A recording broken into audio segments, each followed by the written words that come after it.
Bonjour, bonsoir à tous, vous qui regardez les vidéos, que ce soit le jour ou la nuit, ici DVD Pro Souvenirs. Aujourd'hui, encore un target classique sur deux des différents pay-per-view. Donc voilà ce qui est encore dit. Et j'ai loin d'être terminé car je crois qu'il m'en reste 3 à reviewer. Après, je crois que c'est terminé. Donc sans trop tarder, je vous le montre. Donc target classique Judgment Day 2000 et Folly Lodi 2000. Donc voilà. Eh ben, je vais vous montrer. Les DVD, j'ai pas besoin, vous le saviez. Alors, les deux bonus spéciales. Tout d'abord, le post-match interview. Donc, les interviews de la plupart des catcheurs. Et de l'autre, pareil. Donc, voilà, au moins, ce qui est dit est dit. Et maintenant, je vais me concentrer sur le premier match de la soirée. Alors le tout premier match de la soirée. Too Cool avec The Great Master Sexy et on va dire Rikishi et Scotty 2 Hotty contre l'équipe Isiki, enfin ECK. Donc l'équipe composée de Edge, Christian et Kurt Angle. Donc un match à 6. Donc voilà quoi. Le match était bon. Il y a vraiment de la comédie entre Edge, Christian et Kurt Angle. En tout cas, il y a beaucoup de comédie, ce que je me rappelais tellement bien et que ils en jouent, on va dire, à merveille, mais vraiment à merveille. Après, le match était loin d'être mauvais, vraiment loin. Mais après, c'est pas non plus du très très très grand art non plus. Mais bon, le match était sympathique. Malheureusement pour ECK, Edge, Christian, Kurt Angle, c'est victoire de Too Cool. Donc voilà, c'est victoire de Too Cool. Et ce match-là, je mets un 3,5 directement. Et pareil pour l'autre qui va suivre. Donc voilà. Eddie Guerrero accompagné par Shaina contre Dean Malenko accompagné par Perry Saturn. Ah non. Triple menace. Alors pourquoi il me marque alors que c'est contre eux. Donc voilà quoi. Ah oui, il est marqué. Match triple menace pour le championnat européen. Donc Eddie Guerrero, c'était le champion européen. Il doit affronter Dean Malenko et Perry Saturn. Donc voilà, j'ai su me rattraper. C'est Eddie Guerrero qui bat Dean Malenko et Perry Saturn. Je crois qu'il fait tomber sur soit l'un des deux avec un frog splash. On va dire que c'est Perry Saturn qui subit le tombé. Voilà quoi. Donc voilà, je lui mets aussi un 3,5 comme ECK et Too Cool. Voilà. Ensuite, Shane McMahon contre le Big Show. Match de Falls Count Anywhere. Donc un match où les tombées peuvent se faire n'importe où. Dans la salle, bien sûr. Et un No Horse Bar match. Donc un match aucune prise interdite. Les deux peuvent s'envoyer, on va dire, des gros bumps et des prises partout, côté. Ce qui est, ma foi, assez étonnant. Je m'attendais que ce soit le Big Show qui en fasse qu'une bouchée de Shane McMahon. Mais là, ce qui va se passer, c'est que Shane McMahon se fait aider. Et je crois que c'est là où il va sauter d'une des structures du décor pour atterrir sur, pour atterrir sur Big Show et qui remporte le match. Donc c'est victoire de Shane McMahon. Et ce match-là, je lui mets un 3,40. Quand même, j'ai quand même apprécié. Et l'autre, pareil, vu comment il était très très bon entre Chris Benoit et Chris Jericho. Match de soumission pour le titre intercontinental, bien sûr. The Wars of Jericho contre Creeper Crossface. Lequel est le meilleur technicien ever. C'est vrai que les deux, au niveau technique, ils sont, on va dire, incomparables, même si Chris Jericho fait un peu de la technique. Hop, pardonnez-moi, je m'excuse, j'ai laissé tomber mon téléphone. Même s'il fait un peu de technique par la suite, mais que Chris Benoit, c'est un fou des techniques. Donc, il n'y a pas à dire, c'est vraiment quelqu'un qui maîtrise technique comme personne. Eh ben, c'est Chris Jericho qui va abandonner face à un Creeper Crossface. Et ce match, ben, comme j'ai dit, je lui mets un 3,40. Ensuite, DJ Generation X, Road Dogg, Jesse James et X-Pac avec Tori contre les Dudley Boys, Baba Ray Dudley et Devon Dudley. Match de table par équipe.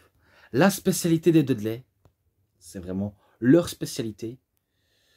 Je m'attendais que ce soit les Dudley Boys qui fassent passer à travers la table l'ADX, mais je crois qu'il va y avoir une distraction d'une autre équipe qui va survenir en se mêlant des affaires des Dudley Boys. Je crois que j'ai dit les Hardy Boys, mais je me suis trompé. Donc c'est les Dudley. Ouais, je le dis parce que des fois, quand vous saviez, hein, quand je dis des trucs, je peux oublier parfois des choses. Donc voilà, donc c'est les D-Generation X qui fait passer les Dudley Boys à travers la table. Et c'est eux qui remportent ce match. Et ce match-là, un 3,20. Voilà. Ensuite, un match que j'ai déjà noté dans Thy Kingdom Comes de Triple H. Et il était accompagné par Shane McMahon, Stephanie McMahon, Hemsley, Monsieur McMahon contre The Rock. Et c'était un Ironman match de 60 minutes pour le championnat de la WWF, avec Shawn Michaels comme arbitre invité spécial. Ne jamais trop faire confiance à Shawn Michaels. Ne jamais trop faire confiance, car il est doué pour certaines trahisons et des péchés qu'il a pu commis. Ouais. Alors, tout d'abord, ben, je vais passer au premier point, car je sais bien que The Rock il remporte, on va dire, le premier point. Chute après un rock bottom, donc il fait un rock bottom sur Triple H. Ensuite, Triple H chute après un pedigree, donc il remporte face à un pedigree. Ensuite, encore Triple H avec une chute berceau intérieur, chute berceau intérieur. Et après, encore Triple H, mais encore avec un pedigree. Après, c'est le Rock qui reprend l'avantage avec un DDT, donc il remporte grâce à un DDT. Après, ben, il égalise avec Triple H. Triple H a été disqualifié pour avoir attaqué The Rock avec une chaise en acier. Donc The Rock il remporte un point jusqu'à ce que Triple H fait encore un point, tomber en utilisant les cordes comme effet de levier. Ah, ça, je savais pas, ça, cet effet-là. Ouais, parce qu'en plus, je me rappelais de certains matchs de ça. Ensuite, ben, c'est encore Triple H, soumission technique. Donc, The Rock s'est évanoui dans une prise sleeper de Triple H. Donc, la prise du sommeil. Après, ben, The Rock reprend l'avantage. A été compté après un pedigree sur une table de diffusion, table des commentateurs par The Rock. Ah ouais, ça je me rappelais. Il faisait un pedigree sur Triple H, The Rock, et qui remonte dans le ring et qui remporte un point. Après, ben, c'est encore The Rock, après un People's Elbow, donc il remporte une prise. Enfin, il remporte grâce à cette prise. Ensuite, il restait que pas mal de minutes de secondes. Et c'est là où l'Undertaker fait son retour en détruisant toute la corporation. Vu comment Shawn Michaels était à terre parce qu'il vendait, parce qu'il était KO. Donc il allume la famille McMahon. Et aussi il allume Triple H, l'Undertaker. Et The Rock a été disqualifié après que l'Undertaker a attaqué Triple H avec un chokeslam. Une seconde au compteur.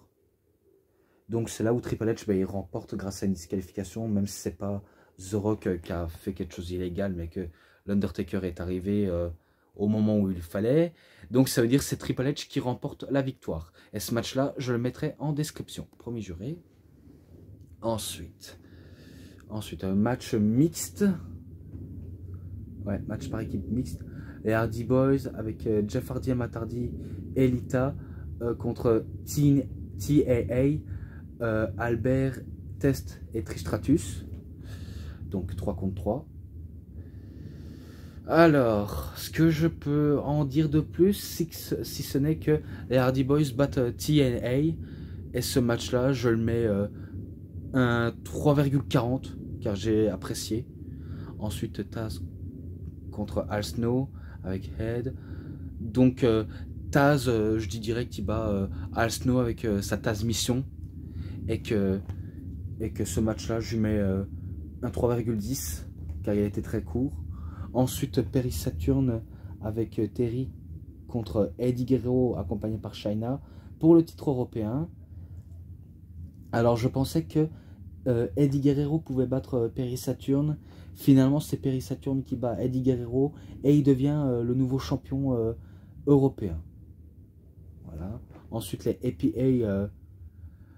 APA Accolade Protection Assurance.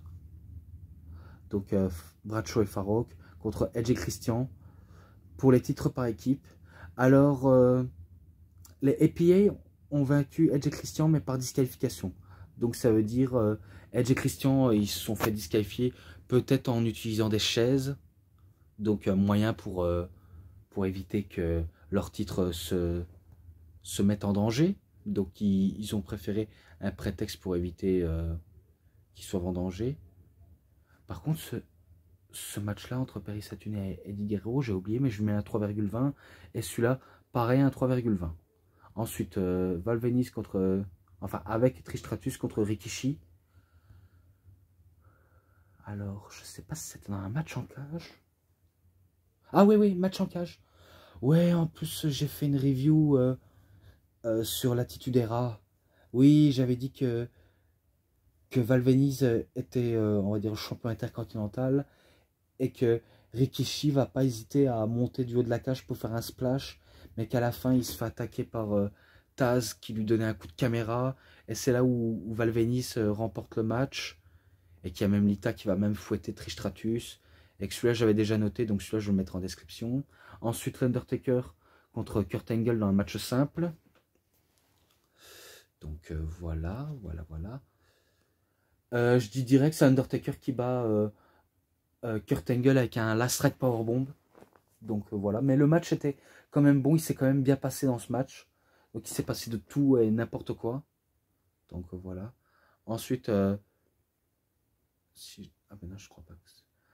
Triple H accompagné par Stephanie McMahon Hemsley contre Chris Jericho. Match du dernier homme debout. Donc Last Man Standing match. Et après, si je crois bien... Après le main event, hein, qui est absolument inattendu et qui est même marqué là. Bon, c'est Triple H qui bat Chris Jericho. Donc il bat Chris Jericho. Et ce match-là, je pense pas déjà l'avoir noté. Mais ce match-là, je lui mets un 3,40. Et par contre, entre l'Undertaker et Kurt Angle, je sais pas si je l'ai noté, mais je crois que je vais revenir sur la vidéo après. Je le dis si je l'ai pas noté, mais je lui mets... un 3,5, voilà. Et l'autre en dernier, ce sera un 3,50. Entre The Rock et Chris Benoit. Alors, si je me rappelle bien, Chris Benoit, un premier temps, avait déjà réussi à battre The Rock en faisant un Clipper Crossface pour avoir sa place pour un match de championnat face à The Rock. Et que là, il essaye à nouveau de faire abandonner The Rock. Donc si je me rappelle bien... attendez. Le Rock, il bat Chris Benoit alors qu'il est accompagné par Shane McMahon. Et c'est là où, on va dire, si The Rock a été disqualifié, il aurait perdu le titre. Ouais, donc c'était ça la stipulation. S'il se ferait disqualifier, ben, il aurait perdu le titre. Et bien là, je me rappelle que Chris Benoit était à fond dans ce match. Il était déterminé à battre The Rock. Mais malheureusement pour lui, il va perdre face à un Rock Bottom et un People's Elbow de The Rock. Et du coup, ben, The Rock, il conserve son titre. Donc 3,50, bien mérité. Donc moi, j'ai terminé avec cette review. J'espère que vous avez très bien aimé. Le match est ensemble, 3,60. Malgré que c'est un peu court, mais au moins, je fais les choses un peu courtes. Donc J'en ai fini pour aujourd'hui. En tout cas, si vous avez aimé, vous savez ce qu'il vous reste à faire. Likez la vidéo, commentez, partagez, abonnez-vous à ma chaîne, cliquez sur la petite cloche pour avoir plus de notifications des prochaines vidéos. Et moi, je vous dis bonne journée, bonne soirée à tous. Au revoir tout le monde pour une prochaine vidéo.